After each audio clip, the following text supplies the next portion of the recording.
ಭವಂತು ಸುಖಿನಃ. ಇಂದಿನ ಭಕ್ತಿ ಸಂದೇಶವನ್ನು ನೋಡೋಣ. ಸಕ್ತಾಹ ಕರ್ಮಣ್ಯ ವಿದ್ವಾಂಸೋ ಯಥಾ ಕುರ್ವಂತಿ ಭಾರತ ಕುರ್ಯಾದ್ ವಿದ್ವಾಂಸಸ್ತಥಾ ಅಸಕ್ತಃ ಚಿಕೀರ್ಷು ಲೋಕ ಸಂಗ್ರಹಂ. ಯಾರಿಗೆ ಏನೂ ತಿಳಿದಿಲ್ಲವೋ ಅನೇಕರು ನಾಸ್ತಿಕರು. ನಮ್ಮ ಮನೆಗಳಲ್ಲೇ ನಾವು ಬಹಳ ಪೂಜೆ ಪುನಸ್ಕಾರ ಎಲ್ಲದನ್ನು ಮಾಡ್ತಾ ಇದ್ರು ಕೂಡ ನಮ್ಮ ಈಗಿನ ಪೀಳಿಗೆಗಳಿಗೆ ಅದರಲ್ಲಿ ಯಾವುದಾದ್ರೂ ಆಸಕ್ತಿ ಇರೋದಿಲ್ಲ. ಆಸಕ್ತಿ ಇಲ್ಲದಂತೆ ವ್ಯವಹಾರ ಮಾಡ್ತಾ ಇರ್ತಾರೆ. ಎಷ್ಟೇ ಕರೆದ್ರು ಒಂದು ಪಂಚೆನೋ ಉಟ್ಕೊಂಡು, ಸೀರೆ ಉಟ್ಕೊಂಡು, ಲಂಗ ಹಾಕೊಂಡು ಭಗವಂತನ ಅಥವಾ ದೇವಿ ಮುಂದೆ ಬಂದು ಕೂತ್ಕೊಳ್ಳೋದಿಲ್ಲ. ಪ್ಯಾಂಟ್ ಹಾಕೊಂಡೇ ಬರ್ತೀನಿ, ಚಡ್ಡಿ ಹಾಕೊಂಡೇ ಬರ್ತೀನಿ, ಸಾಕ್ಸ್ ಹಾಕೊಂಡೇ ಇರ್ತೀನಿ, ಚಪ್ಪಲಿ ಹಾಕೊಂಡೆ ಮನೆ ಒಳಗೆ ಓಡಾಡ್ತೀನಿ, ದೇವ್ರ ಮನೆ ಬಾಗಿಲು ತನಕ ಬಂದು ಬಿಡ್ತೀನಿ. ಇದೆಲ್ಲ ನಡೆಯುತ್ತೆ. ಆದ್ರೆ ನಮ್ಗೇನು ಗೊತ್ತಾಗ್ತಾ ಇರತ್ತೆ, ಭಗವಂತನನ್ನ ಪ್ರಾರ್ಥನೆ ಮಾಡಿದ್ರಿಂದ ಆ ಮಾರ್ಗದಲ್ಲಿ ಹೋಗಿದ್ರಿಂದ ನಮಗೆ ಒಳ್ಳೆಯದಾಗಿದೆ ಅನ್ನೋದು ನಮಗೆ ಗೊತ್ತಾಗ್ತಾ ಇರುತ್ತೆ. ಆದ್ರೆ ಅವರ ಅನುಭವಕ್ಕೆ ಇನ್ನು ಬಂದಿರೋದಿಲ್ಲ.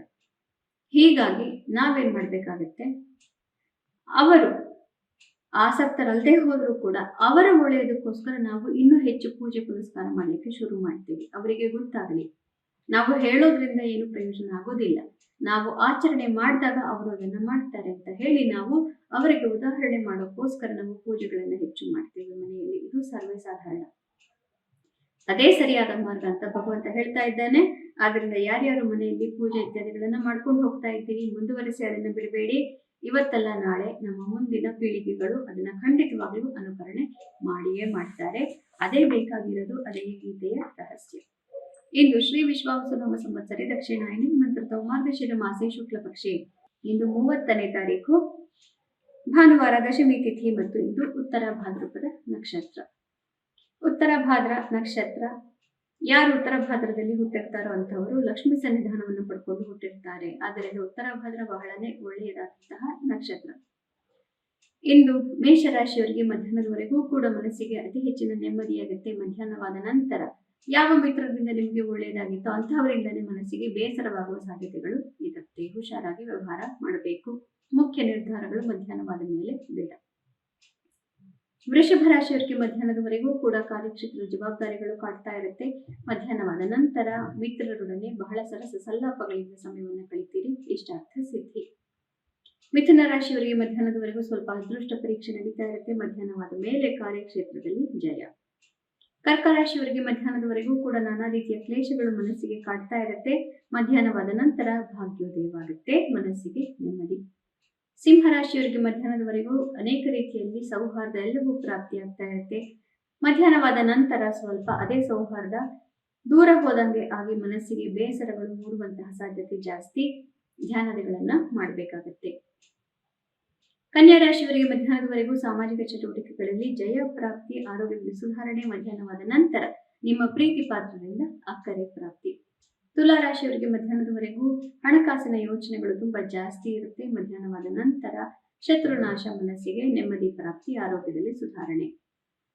ವೃಶ್ಚಿಕ ರಾಶಿಯವರಿಗೆ ಮಧ್ಯಾಹ್ನದವರೆಗೂ ಕೂಡ ಮನೆಯ ಜವಾಬ್ದಾರಿಗಳು, ಆಸ್ತಿಪಾಸ್ತಿ ವಿಚಾರ, ಅಮ್ಮನ ಆರೋಗ್ಯ ಇತ್ಯಾದಿಗಳಲ್ಲಿ ನೀವು ತುಂಬಾ ತಲೆ ಕೆಡಿಸ್ಕೊಂಡಿರ್ತೀರಿ. ಮಧ್ಯಾಹ್ನವಾದ ಮೇಲೆ ಈ ತೊಂದರೆಗಳಿಗೆ ಸಮಾಧಾನವನ್ನು ಹುಡುಕೋದಕ್ಕೋಸ್ಕರ ಹಣಕಾಸು, ಇನ್ವೆಸ್ಟ್ಮೆಂಟ್, ಹೂಡಿಕೆ ಇತ್ಯಾದಿಗಳಲ್ಲಿ ನೀವು ಗಮನವನ್ನ ಹೆಚ್ಚು ಕೊಡ್ತೀರಿ. ಧನುರಾಶಿಯವರಿಗೆ ಮಧ್ಯಾಹ್ನದವರೆಗೂ ಕೂಡ ಮನಸ್ಸಿಗೆ ನೆಮ್ಮದಿ, ಕಾರ್ಯಕ್ಷೇತ್ರದಲ್ಲಿ ಅತಿ ಹೆಚ್ಚಿನ ಆತ್ಮವಿಶ್ವಾಸ. ಮಧ್ಯಾಹ್ನವಾದ ನಂತರ ಮನೆಯ ಜವಾಬ್ದಾರಿಗಳಿಂದ ಸ್ವಲ್ಪ ಆತ್ಮವಿಶ್ವಾಸ ಕಡಿಮೆಯಾಗಿ ಯೋಚನೆಗಳು ಪ್ರಾರಂಭವಾಗುತ್ತೆ. ಮಕರ ರಾಶಿಯವರಿಗೆ ಮಧ್ಯಾಹ್ನದವರೆಗೂ ಕೂಡ ಮನೆಯ ವ್ಯವಹಾರಗಳು, ಜವಾಬ್ದಾರಿಗಳಿಂದ ಸ್ವಲ್ಪ ಜಾಸ್ತಿನೇ ಬೇಸರವಾಗಿರುತ್ತೆ. ಮಧ್ಯಾಹ್ನವಾದ ನಂತರ ಅಲ್ಲಿ ಒಂದು ಚೇಂಜ್ ಇರುತ್ತೆ ಮೂಡಲ್ಲಿ. ನಿಮ್ಮ ಪ್ರೀತಿ ಪಾತ್ರರಿಂದ, ಬಂಧು ಬಾಂಧವರಿಂದ ಅಥವಾ ನಿಮ್ಮ ನೆರೆಹೊರೆಯವರಿಂದ ಮನಸ್ಸಿಗೆ ಆಹ್ಲಾದವನ್ನು ನೀವು ಪಡೆಯಬಹುದು. ಕುಂಭರಾಶಿಯವರಿಗೆ ಮಧ್ಯಾಹ್ನದವರೆಗೂ ಕೂಡ ಮನಸ್ಸಿಗೆ ನೆಮ್ಮದಿ. ಇದೇ ನೆಮ್ಮದಿಯನ್ನ ಮಧ್ಯಾಹ್ನವಾದ ನಂತರ ನಿಮ್ಮ ಕುಟುಂಬದವರೊಂದಿಗೆ ನೀವು ಹಂಚಿಕೊಳ್ತೀರಿ. ಆದ್ದರಿಂದ ಇಂದು ಮನೆಯಲ್ಲಿ ಸಂಭ್ರಮದ ವಾತಾವರಣ. ಮೀನರಾಶಿಯವರಿಗೆ ಮಧ್ಯಾಹ್ನದವರೆಗೂ ಕ್ಲೇಶ ಮನಸ್ಸಿಗೆ ಇದ್ದೇ ಇರುತ್ತೆ. ಮಧ್ಯಾಹ್ನವಾದ ನಂತರ ಮಾರ್ಗದರ್ಶನ ಪ್ರಾಪ್ತಿಯಾಗಿ, ಒಮ್ಮೆಲೆ ಆತ್ಮವಿಶ್ವಾಸ ಪ್ರಾಪ್ತಿಯಾಗಿ ಮುಂದಿನ 1 ತಿಂಗಳಿಗೆ ನೀವು ಪ್ಲಾನ್ ಅನ್ನ ಮಾಡ್ಕೊಳ್ತೀರಿ. ಪುನಃ ನಾಳೆ ಭೇಟಿಯಾಗೋಣ. ಅಲ್ಲಿವರೆಗೆ ನಿಮಗೆ ತಿಳಿದೇ ಇದೆ, ಭಗವದ್ಗೀತಾ ಶ್ಲೋಕಗಳು ಶ್ರವಣ, ಪಠಣ, ಮನನ, ಲೇಖನ ಎಲ್ಲದನ್ನು ಮಾಡಬೇಕು.